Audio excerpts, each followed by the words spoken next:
Hello, beautiful people. I'm Ashley, and I had the absolute pleasure of sitting down with none other than RuneScape legend Mod Ramen himself. He's worked on RuneScape for a really long time, and in one way or another, he has had his hands on some of the best content in the game. Nex, Angel of Death, Evil Dave's Big Day Out, Solak, Anachronia, Violet is Blue, Carapac, Zamorak. The list goes on and on. And today we'll be diving Deathguard first into the lair of RuneScape's newest boss encounter, Amascut the Devourer. This group boss is not for the faint of heart. Amascut is angry, she's ancient, and she is not here to make any friends. We're talking lore, mechanics, game design, and most importantly, chimp ice. So go ahead and relax, maybe grab yourself a Blurberry special, and let's take a closer look at the fight against the goddess of destruction and rebirth. I'm your host, Ashley, and this is Amascut Behind the Scenes. One thing that I really love about this is, obviously, it's a group boss, but some of the mechanics are just really good, like require you to be in a team and communicate. And that's really fun to have something like that in RuneScape again. We haven't really seen mechanics like that for a while. A lot of people were kind of upset that it was a group boss, but I love it. I mean, I play MMOs to play with other people, so for me, group boss is perfect. That's the important thing. I've mentioned it a couple of times, but like we haven't really done a group boss since 2018, Solak, right? And even then, we changed the scaling to eventually go down to solo. But even Solak doesn't have mechanics that are inherently reliant on another player. Back in 2018. If you had to go into the mines because you didn't have enough DPS to out DPS the Withering Solak, so you'd have to send someone in. Someone would have to be on the outside, slowly whittling that DPS down. Not force group, but you did need someone. Whereas for Amascut, thinking behind it is like we need to make sure all of our cohorts are served, all of our player types are served. And when it's been 7 years since the last thing, kind of want to lean into that and really go, right, we're doing a group boss, let's do a group boss.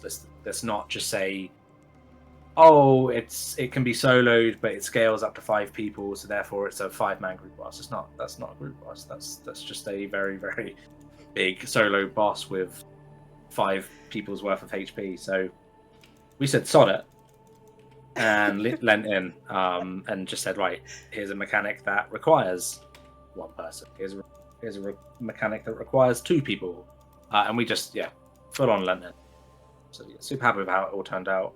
It's actually really kind of fun to have to figure stuff out. We were watching the world first race as it was happening, waiting for normal mode to open up because I'm not a 2K kind of player. Never will be. Yeah, so I was just kind of patiently waiting for normal mode. Even by the time normal mode opened up, people were still figuring out phase 5 at the time. And the mechanic where you're charging the fragment, first of all, holy crap, it took us forever to try and figure out what to do. We kept killing ourselves, standing on the line over and over again, back and forth. It's like, what is going on? And then when we were trying to figure out what to do when she was calling our names and we kept taking like big chunks of damage, we couldn't figure it out for the longest time. We thought we swore we had it figured out. We were like, oh, we get it. You stand under the fragment and it shields you from the damage if your name is called. And we did it and it worked a few times, but it just turns out the positioning of everyone just happened to be right. And then I guess I guess if everyone's standing on the same tile, it just happened. You have a 1 in 5 chance of it. Of it working out. It worked out enough that we were like, oh my god, we got it. These people are silly. We can't believe it's RNG. Figuring it out. And then we kept taking a bunch of damage. We were like, oh no, something's wrong. We don't actually know what we're doing. But it is really cool. It was Yeah, difficult, even in normal mode. the funny thing about normal mode turning on just later on in the day was we were about by the time 5 o'clock had rolled around and that was the agreed upon time, we had told players that we would be unlocking normal mode. The world first teams hadn't got to P5 yet, and we were worried that what would happen is like normal mode would go live and then they would look, or they would drop down to normal mode, go through, figure it out in normal mode, and then jump back up. So we were discussing in the background. It's like, oh, delay normal mode by 10 minutes. Pretend something's gone wrong. Like just as 5 o'clock rolled around, they had hit it, so we could time. It's nice, and then obviously P6, P7, which were unknown about, rolled around, which aren't available in normal mode. So there was still the surprise and yeah. No, the first race was so well done too. Such a great way to hype up the boss. It ran for so long though. Oh my gosh.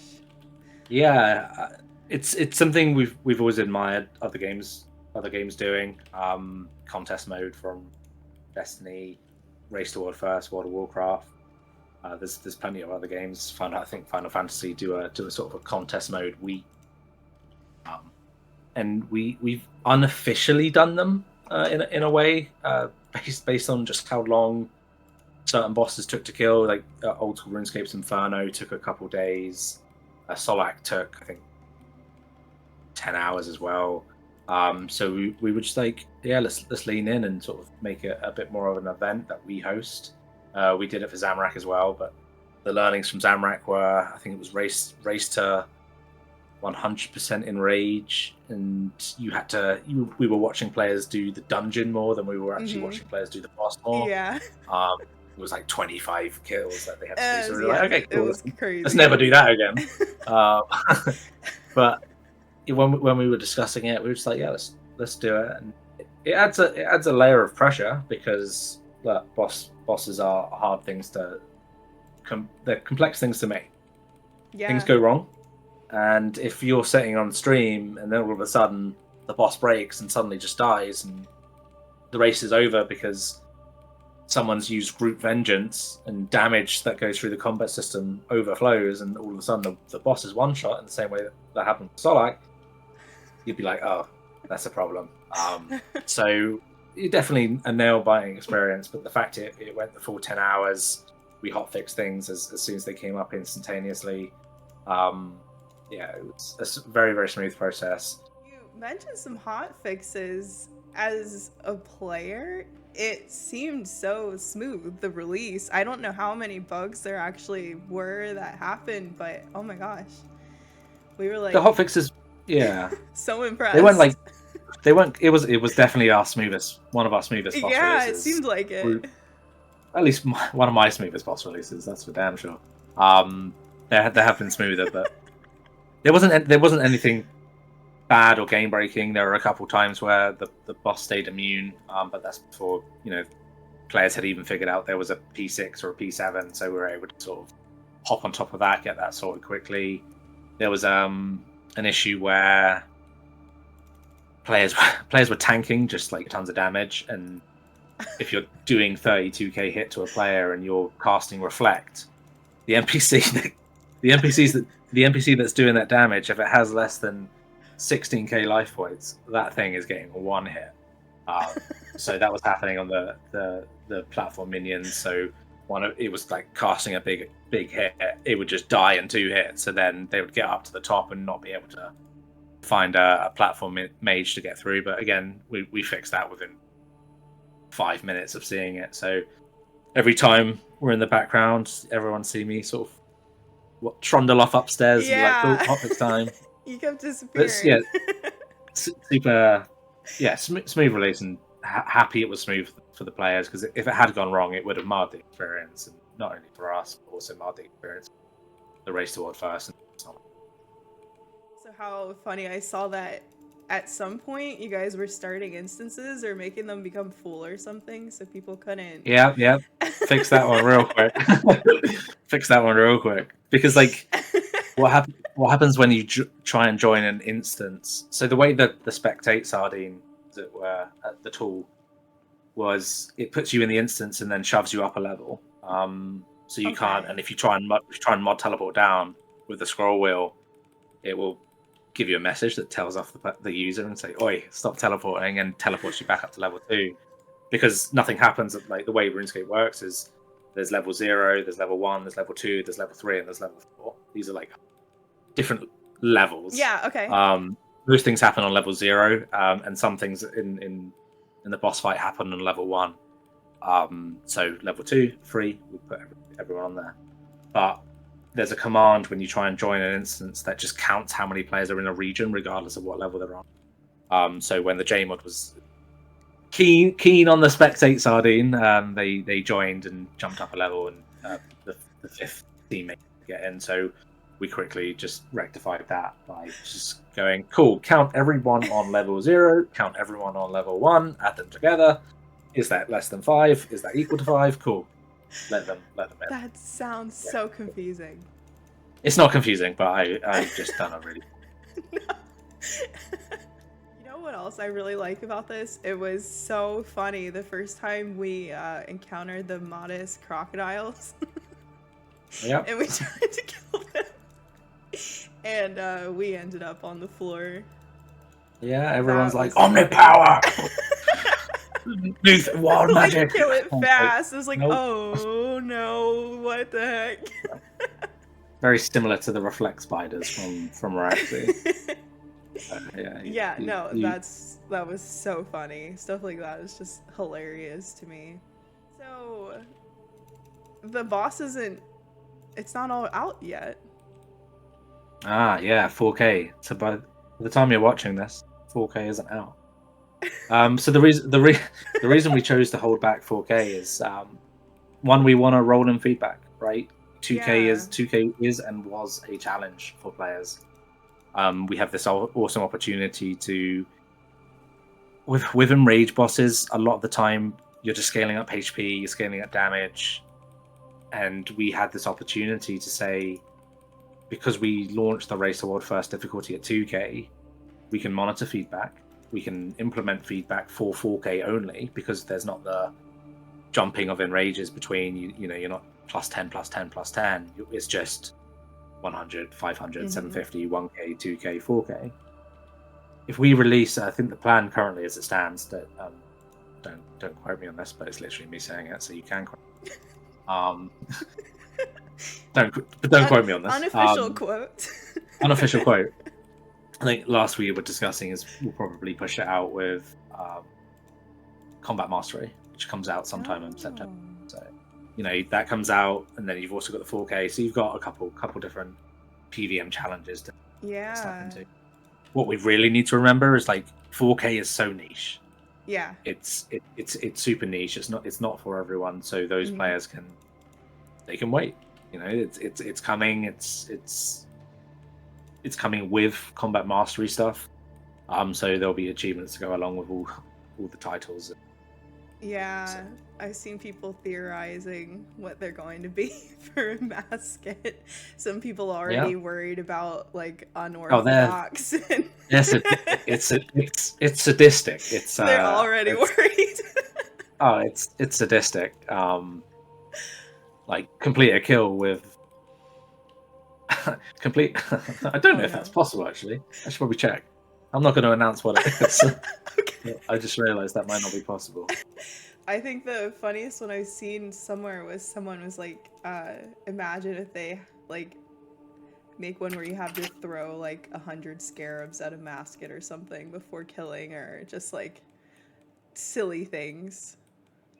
Well, it is now. Well, it wasn't a suggestion, really. We're out here taking suggestions.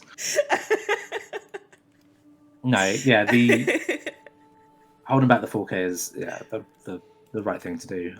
Otherwise, it's just out of the way, and it's done. You may as well hold it back, take on some feedback, do it justice, right? No, yeah, I think that's if you got great. if you've got a load of committed players who that content is for, I mean, you should apply this logic to anything, any piece of content, right? For the players it's for, just make sure it's perfect. Yeah. I was so interested to know if you had been able to do the boss yourself. Hell no. I haven't even done the quest. I will. We've been so focused on getting sort of Amascut where it needs to be that, and the thing we need to remember is like we work on this 10 hours a day, 8 hours a day, right? So going home and instantly hopping on RuneScape isn't kind of want to escape from the world sometimes. Yeah. It comes in waves. So I'll log in one day and go, right, I'm going to do all my comp kit stuff. I haven't done the quest yet. I know the quest is amazing. I've done the quest in a test world, and oh yeah, it was so good. They did such an amazing job, and the VO and just the whole everything about it was amazing. The cutscenes, just stunning. It's a hard thing to play your own content because you can see you know where it was, you know where it's been, you know what it could have been. You can see all the minute details that other people might not catch, and you end up seeing the imperfections more than I would love to just zap my mind and go, cool, you're a player for a day, go do Amascut, and what's it like to take this entity in for the first time. It's a double-edged sword, definitely. It's a double-edged sword working here. It seems like you pulled some inspiration for mechanics from other bosses in RuneScape. Do you have a favorite one that you included in the encounter? Oh, it's got to be the scarab throwing, right? Okay, yeah.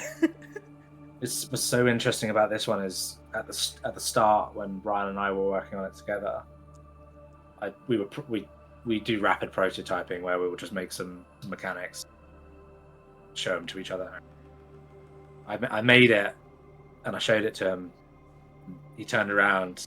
He was like, "What are we doing here? Are we fighting a Amascut, the god of destruction, or are we throwing scarab?" I was like, "Oh, okay." Okay. So we parked that one for a little bit, but then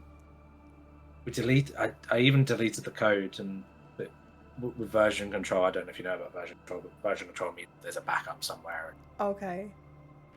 So I deleted it, and then about a week wiped later, it. I deleted it from at least the live stuff, and then like a week later, I was sitting there, nah, let's bring it back. And, we brought it back, and it worked really nicely.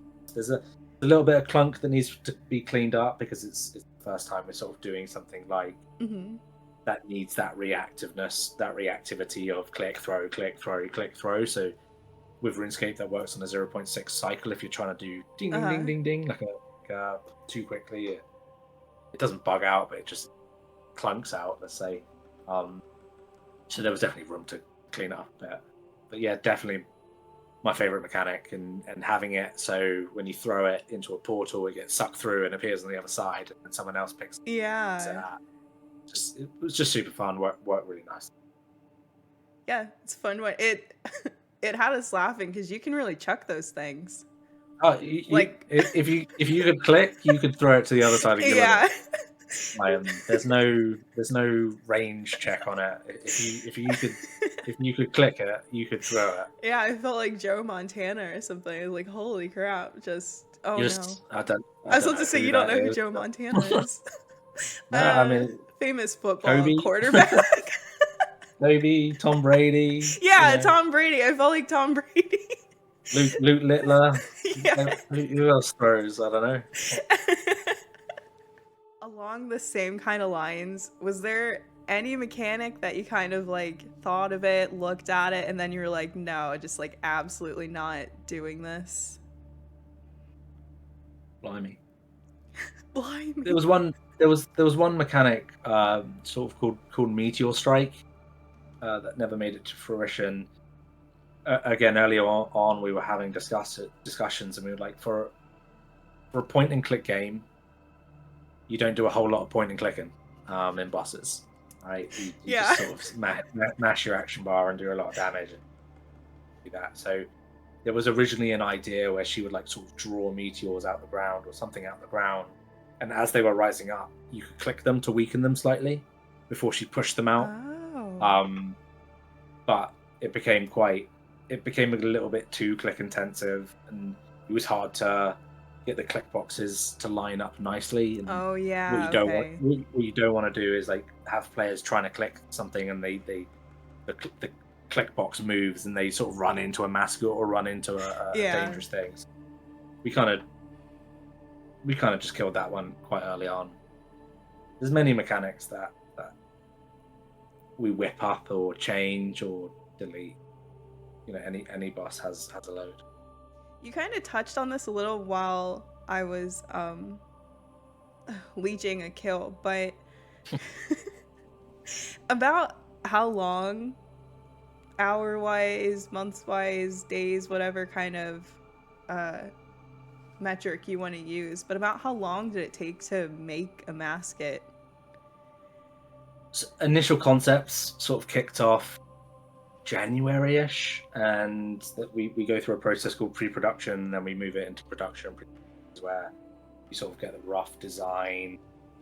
But bosses are very, very different compared to things like quests or skilling. Bosses you sort of make on vibe. I know that sounds crazy, right? But like when you're doing pre-production for a quest, you kind of know the story beats, where it's going, the start, right? Yeah. So you have that structure. With a boss, as you're developing it out, you kind of change certain things. You still need to, otherwise your producer's going to kill you. You still need to have a loose structure in place. So we had a loose structure in place around January, after we had announced RuneFest, and we knew we were going back to Amascut. We had Nicatra, that was Mod Ramen, Mod Pigeon, Mod Sponge. Did the next job with the Sanctum of Rebirth. Then we did Gate of Validness. So we knew where we were going, and we knew the story element pieces. Then we moved into pre-production, sort of January, February-ish. But production, I think there was a game jam. Like we were tinkering away. We probably spent a little bit too long on prototyping. I don't want to say dragging our heels, but there's in all project there's a click moment. Right? And a click moment is like, okay, cool, I see the vision. I know where we're going. I know what's happening. I know how it's going to feel. I know how it's going to start. I know the middle, and I know the end. It's sort of similar to that quest thing. You have those pieces, and now you can start to visualize it in your head. The click moment for Amascut didn't come for quite a while. I remember, Ryan would come over to my desk, and I'd be talking about P1, P2, P3, P4, whatever phase. I took phase 5. First, it seemed strange to go, yeah, cool, I'm going to start with phase 5, when you don't really know what phase 1, 2, 3, or 4 are. But Ryan worked on P2, P4, P1, then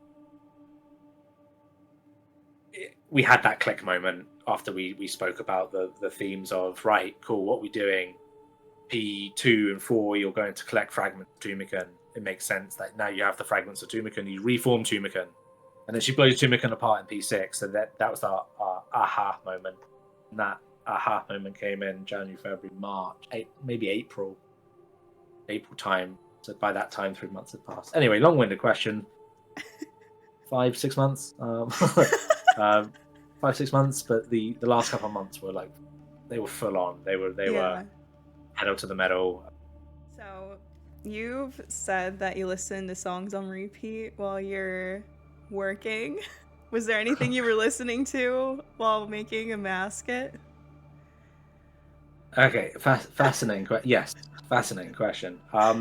It depends where you are in the project, the vibe, the mood of the day. It can range.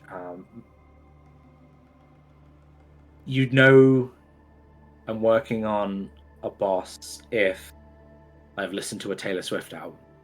Now, I know that sounds crazy. Okay. Those vibes don't quite match Yeah, up. the vibe is The vibe is very off.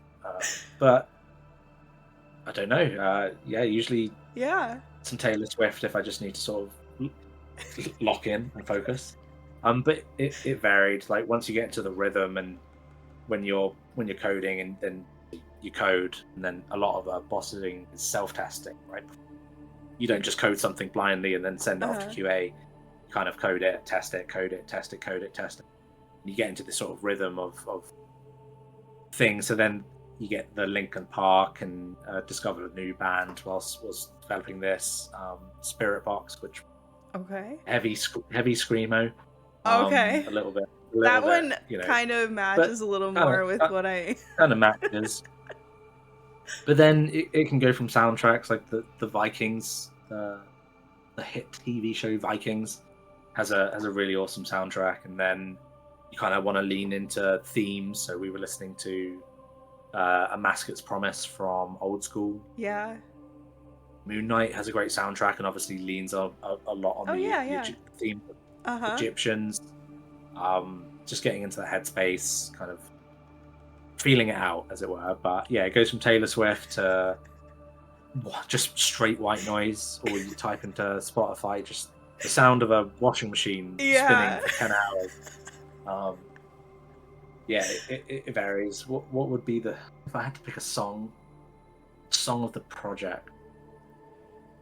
Have a look, because I have a Spotify playlist. Oh yeah, it's called Boss Design Amascut. Oh, you have actually a playlist? I have a playlist for every boss I've ever done. No kidding. Yeah. The song of the project would be Spirit Box, Circle With Me. Spirit Box, Circle With Me. Not sponsored. Not sponsored. Were there any funny bugs that occurred while you were making Amascut? Oof. Not really. Okay. It was just all good and smooth. I mean, there were bugs. None were funny though. Usually, bugs make me cry. Oh well. No real funny bugs. Yeah. Like you get the odd one where the rigging, so the skeleton of an NPC breaks, so then all the anims just absolutely cray out, just go a bit mental. But if I see that, I'm usually crying. It's broken again. Not so funny. Not so funny, but yeah, nothing funny. Like nothing I haven't seen before. Maybe I'm hazed by it, but yeah, nothing crazy. Okay. Usually if there is a funny bug, I'll record it. Mm-hmm. Actually, there was a bug where when the shadow clones zap to you. Okay. I didn't have an instance check, so I just teleport to Lumbridge, and then all of a sudden, whack! it just teleports out the instant, all the way across the map, and just smacks me in the face. And the damage is based off of distance traveled. Oh no! So obviously, all the way from Menopause, all the way to Lumbridge. Yeah. Even in God mode, that may as well one hit. So. Okay, yeah, that's funny. Did you draw any inspiration from outside of RuneScape when you were working on Amascut? As far as mechanics go, yeah? Egypt, the sand, yeah, scarabs. You can play any game or watch any film and take a small piece of inspiration. Field of Dreams, throwing baseballs, you're like, why don't I throw a scarab? Watching Tom Brady, line up for the Super Bowl, it's like, ooh, okay. No, plenty of games. We everyone plays more games than just RuneScape, so teamwork games. Yeah, teamwork games like Destiny, big. They do raids on another level, yeah. So it would be silly not to say Destiny, not to say films. Again, Moon Knight, a great TV show that I wouldn't say what did I take from it. Not really anything. Some of the voice lines for Amascut are definitely inspired by things you hear in movies or other games. delivery of lines. You know, the it's not like you just give them lines and sit them down and go, cool, can you read these? Cool, job done. You have to sit in on these things, and you have to direct them, and you've got to be like, hey, she's a broken person, or she's really angry at this point, or she's talking to Tumican. So you've got to drive the direction. And where do you get those sort of pieces, those drivers? It's any form of media. It could be music, could be TV, could be games. Everything. I have some rapid fire questions if you would like to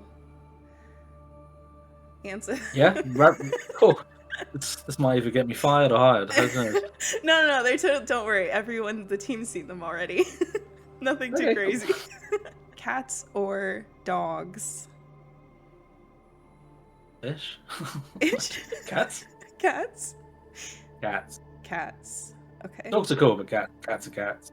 Menaphos or Alcarid? Soften them. Oh, okay. I was gonna throw that one in there, but I wasn't sure. Okay, yeah. I mean, how do Manaphites eat their rock cakes? They soften them. Okay. Do you have a favorite demigod of the pantheon in the desert?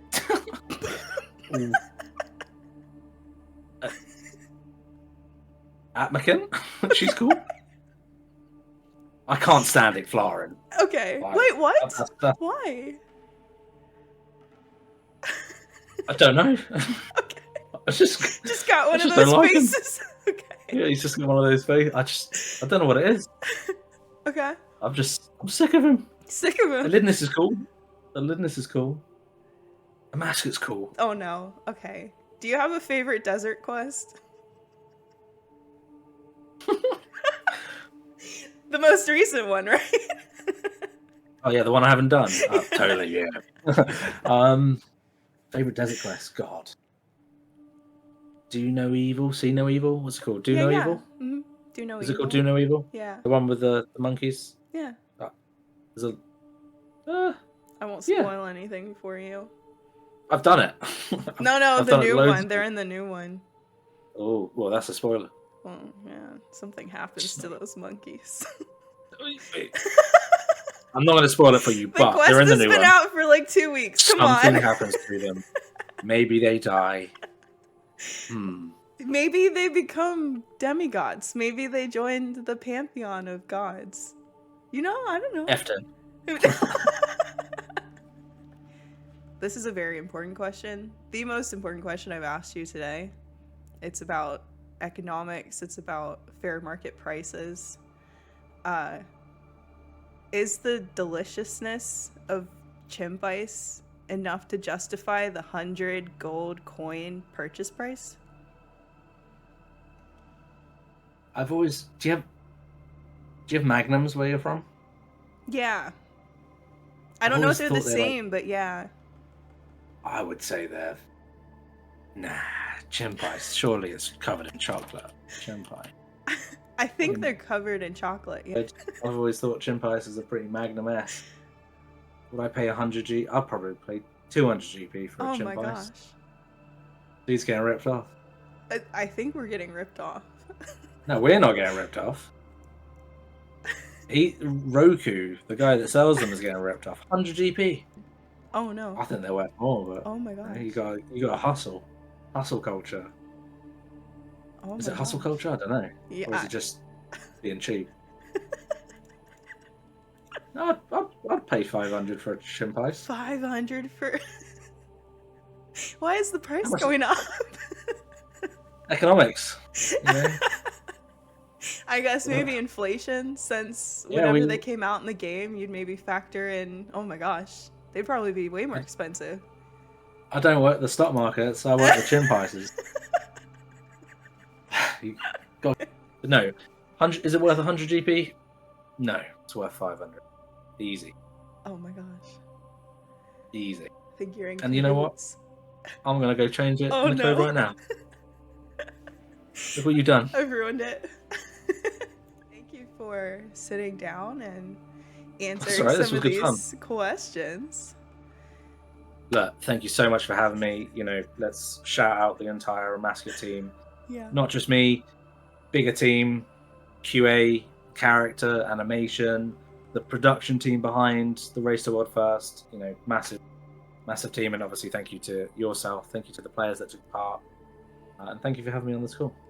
And that's it, friends. Thank you so much for watching Amascut Behind the Scenes. I hope you enjoyed this closer look at the making of one of the toughest boss encounters to date. Thank you, Mod Ramen, for being an absolute legend, and thank you, Jagex, for an absolutely phenomenal boss release. Get out there, guys, have fun, and get some good drops, but most importantly, be kind to one another. See you next time, friends.